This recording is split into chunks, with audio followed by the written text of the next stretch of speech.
Beautiful.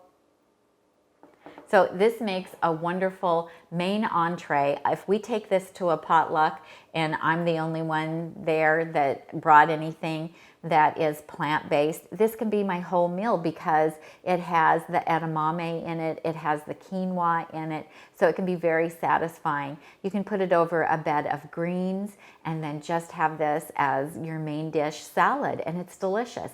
Hi everyone, and welcome to the Nutmeg Notebook Kitchen. I'm Tammy. I'm the author of the blog called Nutmeg Notebook, and you can find me at nutmegnotebook.com. I am whole food plant-based, SOS free, that stands for salt, oil, and sugar free. And today I have a beautiful salad that I'm going to make for you. It's called California Quinoa Mango Salad. Now this is a copycat version, my copycat version, of a very popular salad that is sold at my local Whole Foods grocery store. So a few years ago, I bought it at the deli because it happened to be an oil-free, healthy salad that they had, and I loved it so much, but it was really pretty expensive, and so I knew it wasn't something that I could afford to buy on a regular basis. But when you buy something from the deli, they give you a list of the ingredients, and so I just started trying making it myself at home, and guess what? My version turned out really great. In fact, I like it even a little better than the one at Whole Foods. So it starts with quinoa, and you can use regular quinoa or a colored quinoa, and I'll talk about that more. We have colored bell peppers in it, some almonds, and I'll also give you a lower fat version that you can make, some raisins, some unsweetened coconut, edamame, some fresh cilantro, diced red onion, and some mango. Then also just a little bit of balsamic vinegar and some lime juice is all it needs. So in order to get this started, we're going to need to get that quinoa going in the pressure cooker. So let's get started with the quinoa. So I just want to show you what I'm using for the quinoa. I buy this one at Costco, and I really like it because it is pre-rinsed, and quinoa has a little coating around each little grain that really needs to be rinsed off, otherwise it creates a bitter flavor when you go to eat it. And the one from Costco is pre-rinsed for me, which makes it really quick and easy to use it. Now I did want to have this one salad made with the colored quinoa, and the colored quinoa I have was from Whole Foods from the bulk bins, and it's really a dark quinoa. It doesn't have a lot of the natural lighter colored one in it, and so I'm mixing them. So I did already pre-rinse my 1 cup of the colored quinoa, which I have here, and I just put it in a very fine sieve because this is a really tiny grain, and so you need that tiny sieve, a really small sieve, so that you don't lose any of the quinoa in the sink when you rinse it. And then I just run cold water over it and just watch what's coming out the bottom of the sieve, and once it turns clear, then I know that I've gotten it rinsed well enough. Then I just set it in a bowl with the sieve to just get more of that moisture out for, 5 minutes or so. So I'm mixing mine today. You can use any color of quinoa. It's perfectly fine to use all of the just natural color. It's just the little bit of red and the black quinoa in it just makes it a little more interesting. So we're going to make this in the Mealthy multi-cooker, and I love this because it's super easy. I don't have to watch it. Yes, you can make it on the stovetop, but I don't want to stand there and watch it. So I want to get my quinoa started, and that way I have time to go chop all the vegetables or do other things in the kitchen. And what I like is that it goes ahead and cooks it, and then it'll just go to warm once it's done. So if I'm not in the kitchen when it gets done, it doesn't matter because it'll just go to warm. It won't just keep cooking. So I'm just going to put my quinoa in the stainless steel liner of the Mealthy Multipot. And this happens to be the Mealthy 2.0, which is the new version that they have out. And we did a video showing all the new features, and that is our beanois, or the quinoa, black bean and corn entree that we did. Now I just have my water, and this is filtered water, so I'm going to pour that in, and I'm just going to give this a stir just so everything's in the water. and then we'll set this. And what's great is quinoa only takes 5 minutes in the pressure cooker. Now, of course, it takes a little bit longer total time because it has to come up to pressure, and then we're going to do the natural release on this. So I'm going to come around and set the time, and Tom can zoom in for me so that you guys can see how to set it. Okay, so let's set the time for our quinoa, and we just need 5 minutes. So what we do on the Mealthy 2.0 is we're just going to push pressure cook.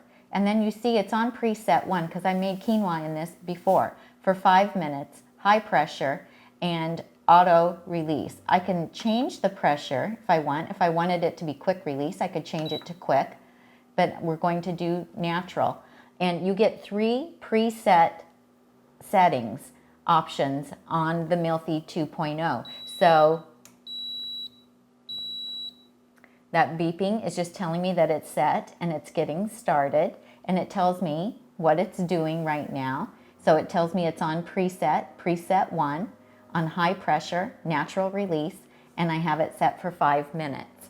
And you can have up to 3 different presettings on there. So whatever you make the most frequently, it will remember 3 different items and time settings. So that makes it really easy.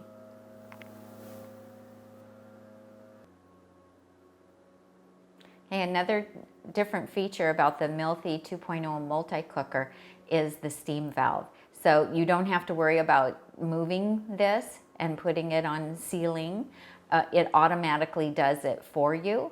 And then for the pressure release, whether you do quick pressure or natural pressure release, it does it for you. It releases the pressure. So, no worries. I know a lot of people freak out about having to move that valve and the steam coming out, but you don't have to worry about that on the Mealthy 2.0 because it does it for you. Now, when it gets up to pressure, it does do a little psst, where it kind of spits at you a little bit and lets you know that it got there. And it kind of does that as it's coming down, when the pressure is coming down. So it acts just a little bit different than other pressure cookers, but I love that I don't have to worry about getting that valve set or not set or releasing it. So really nice feature. Okay, you guys, the quinoa is done, and it only took 13 minutes total. So it only had to cook for 5 minutes, but it took a few minutes for it to come up to pressure, and then I did natural pressure release, and so that whole process only took 13 minutes. So that was great, and I got to go off and do other things while it was cooking. So now I'm going to show you what I do to help it cool down quickly, because sometimes I'll decide to make this, let's say, for lunch or for dinner or to take to a potluck, and I don't have time to wait around for it to naturally just reduce its temperature. So this is what I do. I have this little pan, and this actually works in my Breville Smart Oven Air, which is really nice. So it's a 10 by 15. This is an OXO, and just pretty much everything that you see that I use is on my Amazon page, and we'll link to that below the video so that you can take a peek at our page. Now this is just a Silpat mat that I'm going to put on here. If you don't have a Silpat mat, you could use parchment paper, would be fine too. And so I just press that in. So let's get this quinoa out, and we will put it out on the Silpat mat because this is going to help it cool down. These little hot pad holders work great, and you actually get these as part of the kit that comes with Mealthy. So here's the quinoa, looking good, and I'm just going to pour it out. It's cooked perfectly. A lot of steam coming out of here.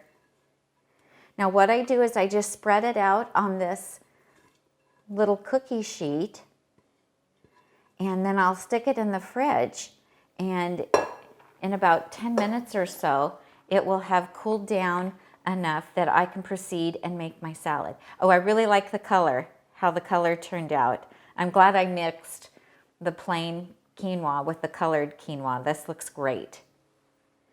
And so if I left it in the pot, it would take a lot longer for this to cool down. But since I'm spreading it out, now it's going to cool down pretty quickly. So I'll just put this in the fridge and let it chill, and then we can make this. Okay, so the quinoa has cooled down. So now I'm just going to transfer it to my bowl. And this is the easiest way I have found to do it. I just kind of draw up the silpat mat. Whoa, losing just a little bit. And then voila, pour it in. Pretty easy. And we'll just scoop up this little bit that fell out. And if anything has clumped, then I just break it up with my spoon. And it just looks really pretty. And once we add all the ingredients, it's going to be gorgeous. So let's talk about the ingredients. So this is, and don't worry about the quantities because you can go over to the blog and you'll be able to print the recipe in full. So it'll be posted there.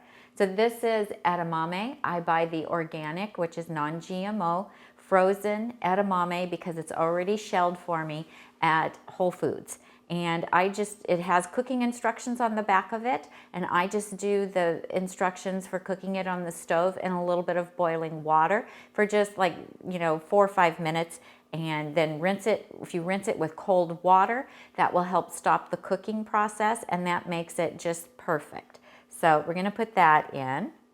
Now, if you wanna make a lower fat version, you can use canned black beans or home-cooked black beans that have been rinsed and drained instead. Then it also has a little bit of unsweetened shredded coconut. Again, this is organic, and this is something that I find at Whole Foods. You'll also be able to get it at, here, put it a little bit closer so you can see it.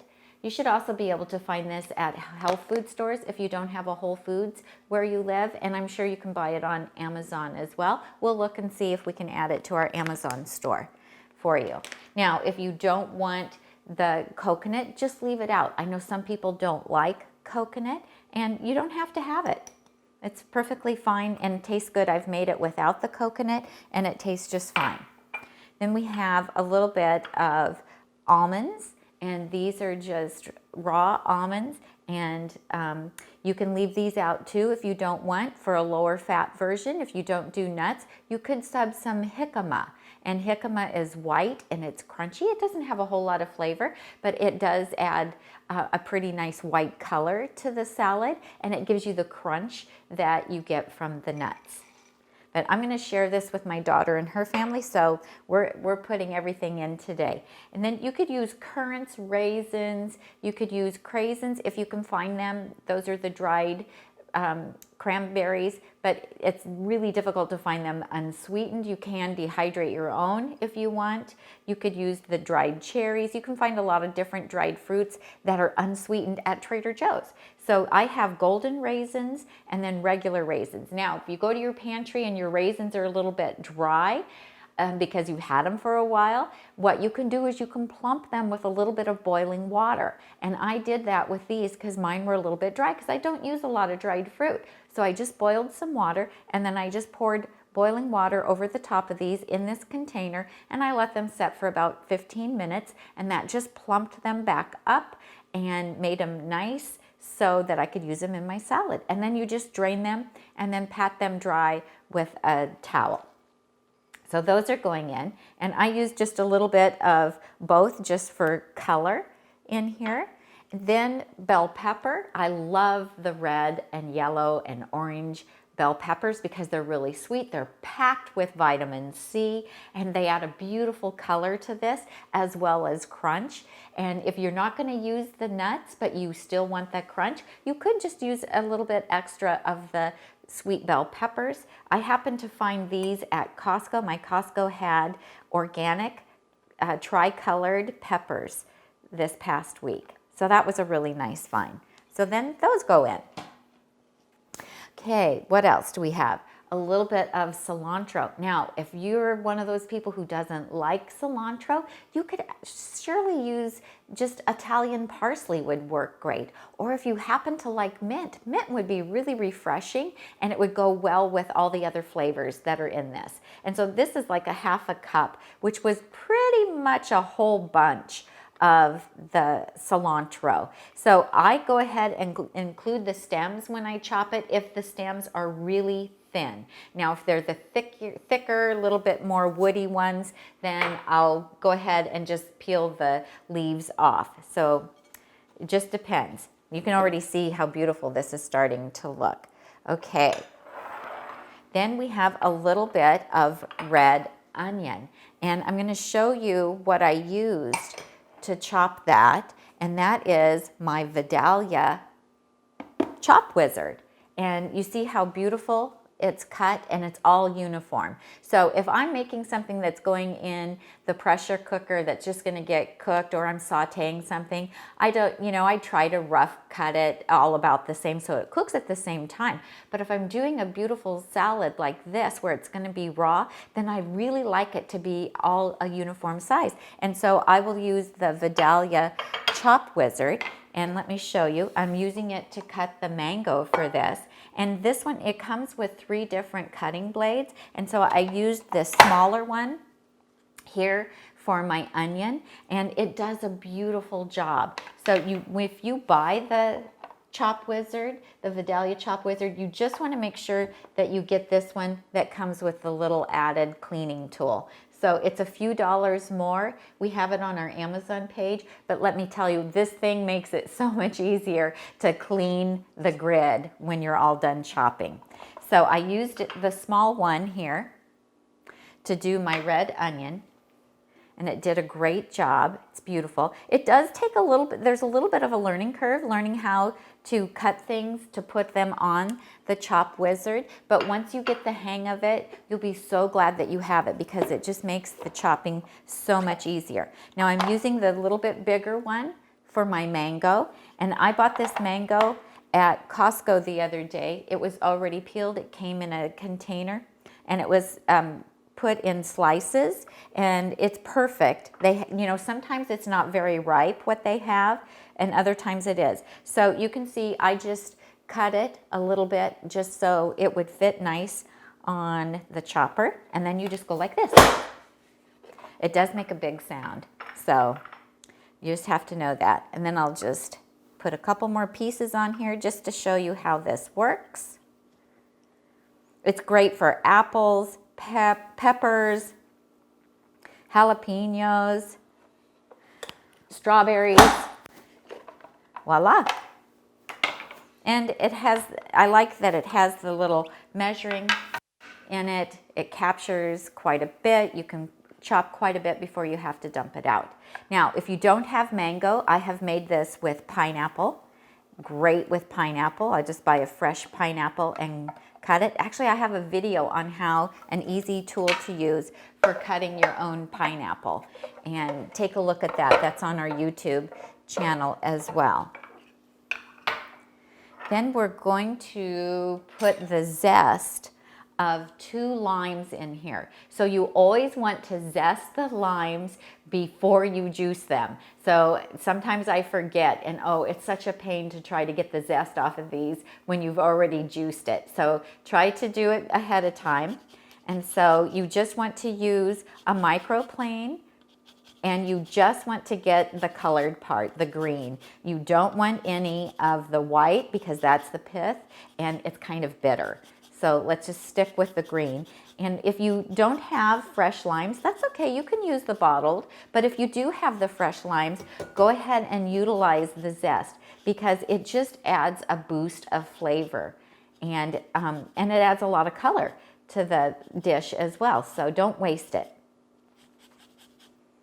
Okay, we've got that one. We're just going to do the other one. And I've already got my juice here, but I will just go ahead and put these in my refrigerator, and we'll use them because we love Mexican food, and so we use a lot of lime juice. So these will not go to waste. You can also freeze lime juice, lemon juice, orange juice. You can do it in little ice cube trays, and then pop them out and put them in a freezer bag so that you always have juice on hand. And I just like to get that last little bit off of there and put it in here. Okay, so for the dressing, it's really simple. This is just lime juice, the lime juice from 2 limes. And if you don't have the fresh limes, if you're using the bottled lime juice, about 4 tablespoons is what you'll want. Then I'm just using regular vinegar. This is the plain balsamic vinegar just that I get at Costco, the Kirkland brand. So whatever brand you have. And I'm going to use 4 tablespoons of that as well. I love these little OXO measurers. It goes up to 4 tablespoons. We have 2 of them and we use them all the time. So I'm just going to put those 2 together. Just going to give it a little stir. Then I'm just going to pour that over my salad and we're going to stir it all together. You see how easy this is? And it makes a huge amount, which is great to take to potlucks, or if you're having dinner guests at your house. You could also make this with peaches in the fall when peaches are in season. It's just really versatile, super delicious. You don't have to have the exact ingredients that I used. If you can use different subs, different dried fruit, different fresh fruit. And it's beautiful, and it tastes so fresh and amazing. Everybody loves it. So if you take it to a party, they're going to want the recipe because it's so good. So there you go. So let's dish it, a little dish of it up. Well, maybe should I put it towards the camera so you can see how gorgeous this is.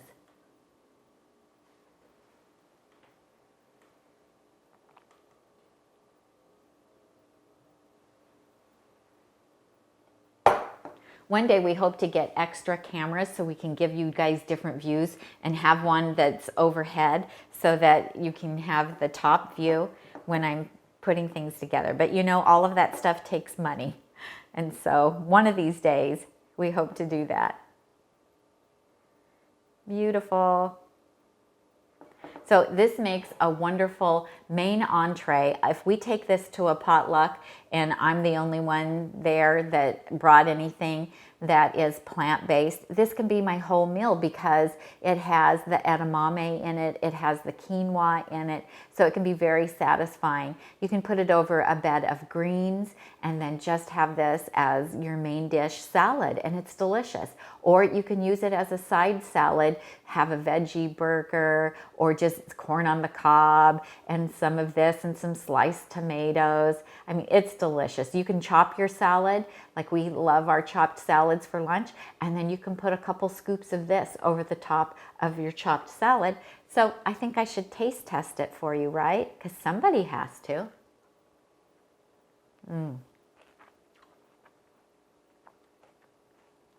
You guys, it is so scrumptious. So you have the sweetness from a little bit of dried raisins that we have in there and the mango.